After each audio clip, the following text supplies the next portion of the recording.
surviving hell on the battlefield, only to come home to a new fight within. When my wife would leave to go to work, she would make me promise her not to kill myself while she was gone. I was crawled up in my bed thinking about killing myself.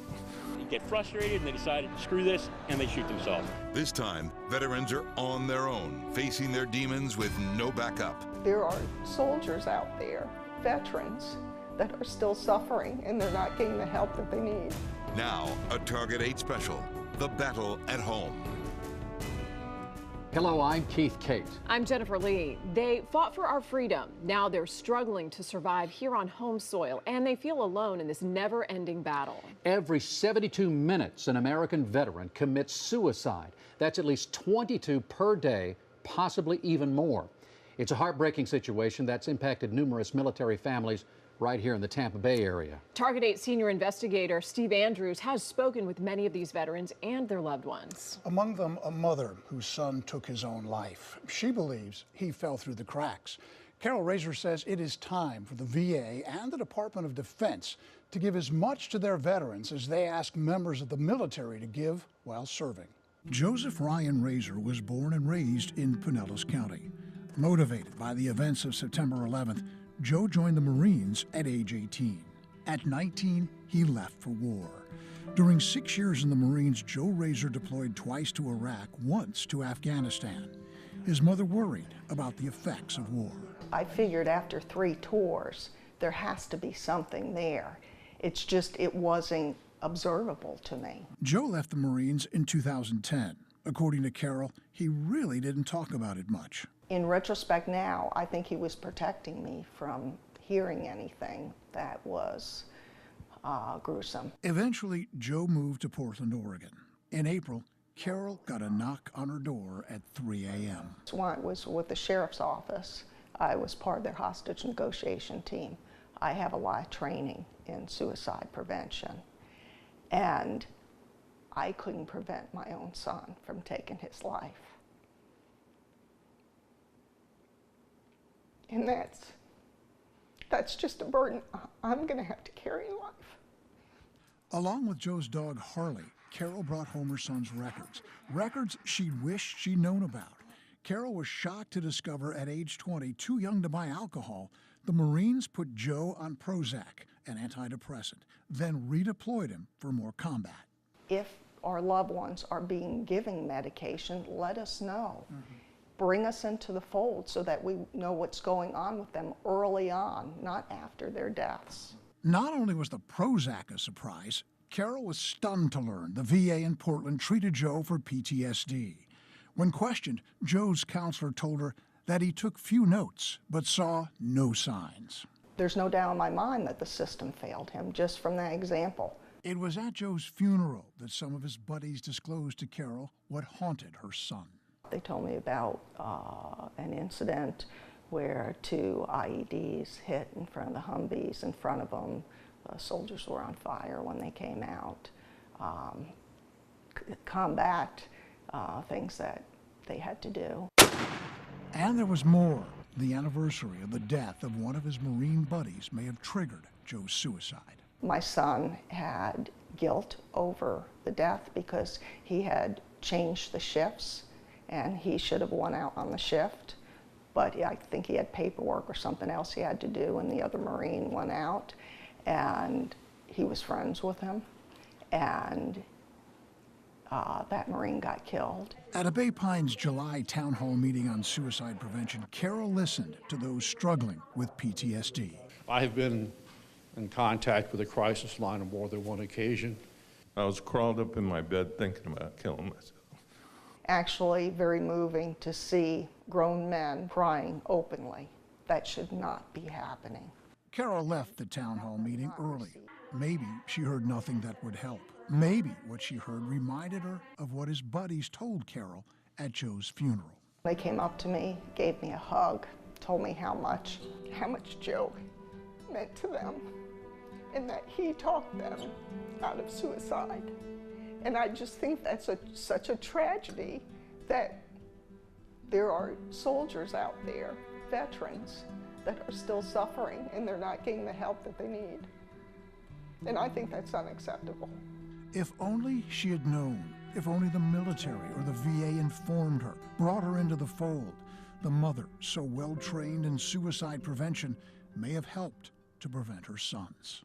One observation Carol Razor made about that town hall meeting was that while VA bureaucrats listened and seemed to want to know what was going on, the passion just wasn't there. She feels the VA needs to step up its game.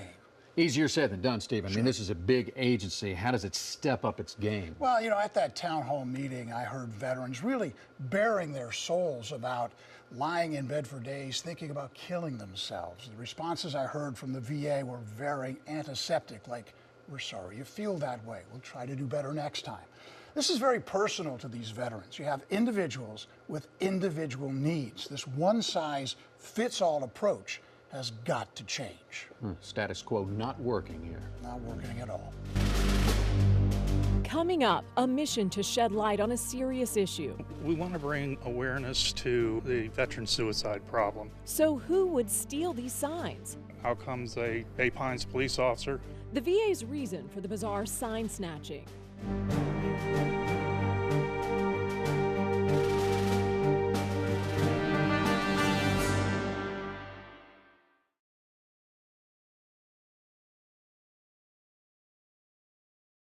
We return now to our Target 8 special, The Battle at Home. A lot of veterans who've personally suffered depression and suicidal thoughts are literally crying for change. Their struggles with the VA brought several to the streets outside of Bay Pines. They claim delays and frustration pushed them to the edge. 22 veterans take their lives every day. In front of the VA at Bay Pines, 22 mannequins stood as a reminder of this American tragedy. Army veteran Mike Ford admits he's come close. Idea was just to go ahead and just kill yourself on VA property, right? Maybe if they see it, maybe people are like, wow, there's something really going on here. Diagnosed with PTSD, he claims he suffered physical and mental pain for years. Mike left the sick father to drive across the state for a VA appointment for which he'd waited 9 months. I go there, oh, you didn't get our message? We canceled your appointment. When Mike got home, his father was gone. Wasted my time with the VA when I should have been with my father. He was my hero. Army veteran Brad Bolden used one word to describe his treatment. Horrible. Veteran and former Bay Pines nurse Carol Henson joined him. You're just ignored. It's like you're a passing thought. Their complaints are many. The common theme, frustration with the VA. A lot of guys commit off themselves because they can't get their claims approved, and there's no reason. They protested problems with claims. It's one thing to question what's wrong with me, even though it's clearly documented. It's another when you don't address it at all. Problems with medical care. They make the same mistakes over and over and over again, and then you go back and they don't correct it. Feeling shortchanged, ignored, betrayed by the VA, these veterans understand where frustration can take them. They get frustrated and they decide, screw this, and they shoot themselves. Believe me, I know, I've been there. I understand now the suicide part, the homicide part, you know, I understand it. What do you understand? I lived it. I lived it. They're going through and not finding an ounce of help. I mean, none. According to nurse Carol Henson, anytime you deal in medicine, you have to be aware that you're there for the patient.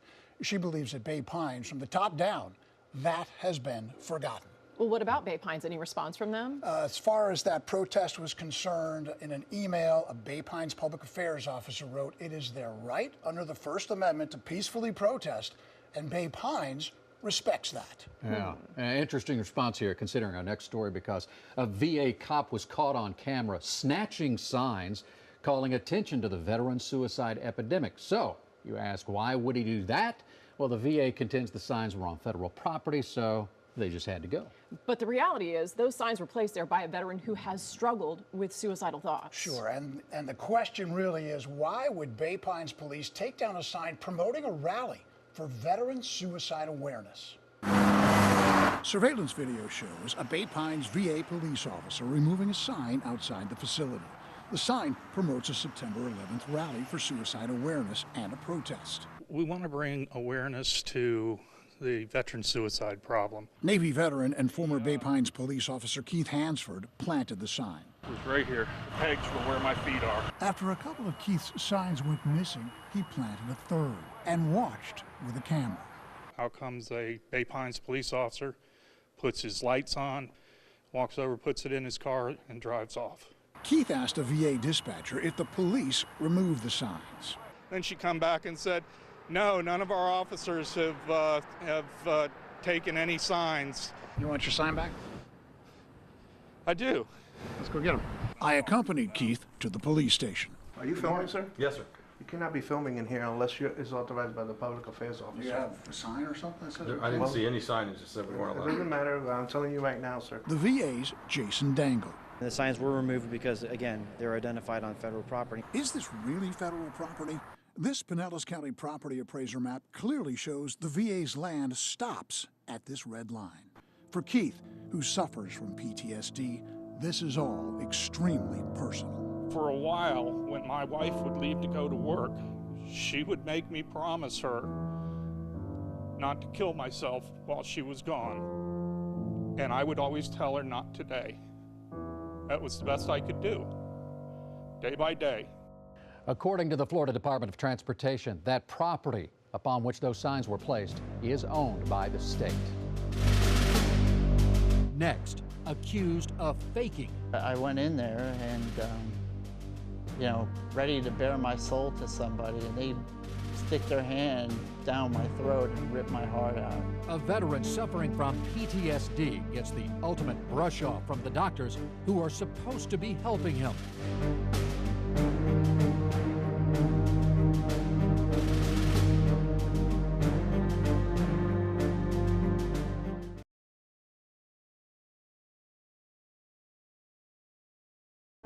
Now, our Target 8 special, The Battle at Home, continues. A Bay Area Marine went to the James A. Haley VA Hospital in Tampa for PTSD treatment, but a VA counselor told him he was faking. It's called post-traumatic stress disorder for a reason. And when veterans go looking for help, they don't need insensitive, unprofessional remarks from the VA. Here again is Steve Andrews.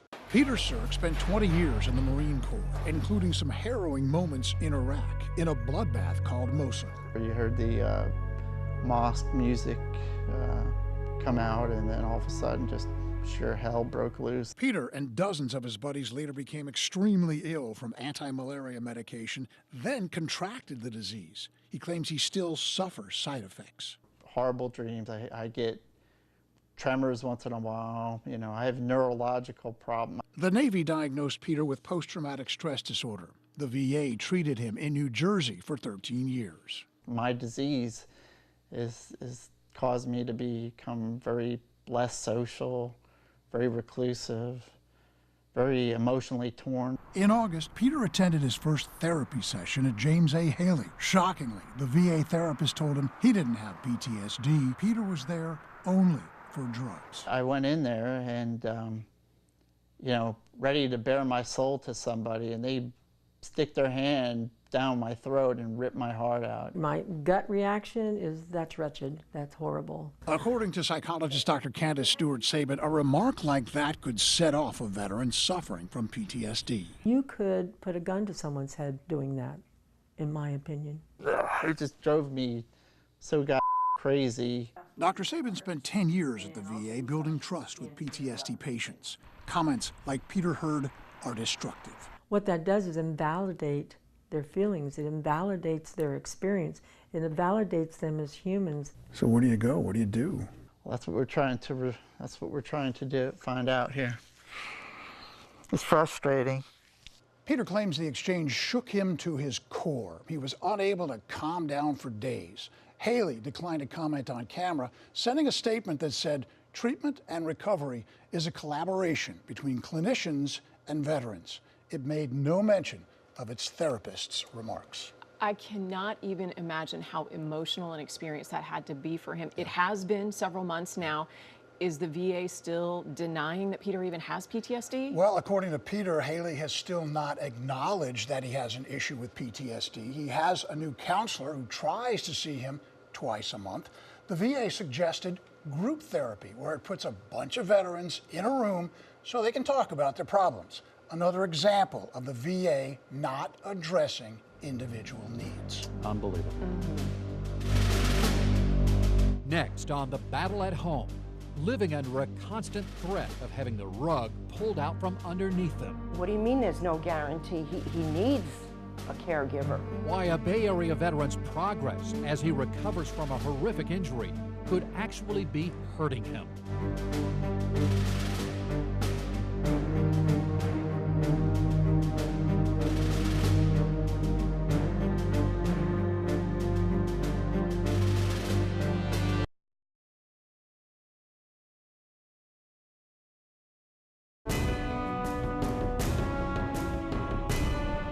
During the last 2 years, the VA caused tremendous stress for thousands of veterans and their families by eliminating them from a program that provides full-time care at home. A local mom worries her wounded son could be next. Christine Cooley provides round-the-clock care and supervision for her son Josh. She has since 2005. That's when a roadside bomb in Iraq like this blasted the assault vehicle Josh was on, sending shrapnel through his head. They called me and said they were going to fly me to Germany, Landstuhl, because I had to escort his body home. He wasn't going to make it. The front of Josh's brain and a portion of his skull were gone. He suffered severe burns from his waist up. I was talking to him the whole time I was there and lifting the towel, and I saw how bad it was. I mean, everything was gone here. I leaned over to kiss him on the cheek, and he grabbed my arm. That gave Christine hope. The Marines medevaced them back to the States. He was going to die within days. It was bad. The front of the brain was gone. If he did survive, which they doubted, he would never know who I was, walk, talk. He would be vegetative. Christine refused to give up hope, and Josh refused to die. Hospitalized for 3 months, the 6'6" former sniper with the Pasco County Sheriff's Office endured at least 8 surgeries. Let's go. Up. His mother by his side, Josh spent 2.5 years in rehab. He underwent a variety of therapies. Incredibly, Josh relearned to walk and talk. 3 years after suffering these horrendous wounds, Josh finally came home to Brooksville. Then, in 2011, the VA rolled out a program providing services and pay to caregivers like Christine. It's a necessity. The VA recognizes a home environment can be more beneficial for veterans. It pays caregivers, 92% of whom are women, mostly spouses and mothers, up to 40 hours a week. But every year, the VA warns there's no guarantee this program will continue.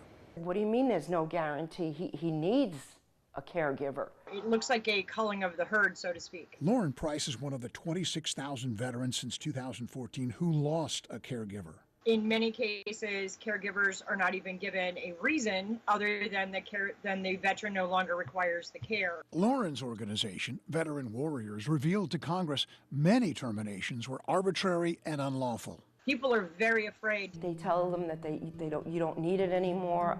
I'm hoping they don't have the audacity to ever say that. Josh is missing the whole front of his brain. This program is a godsend for Christine Cooley.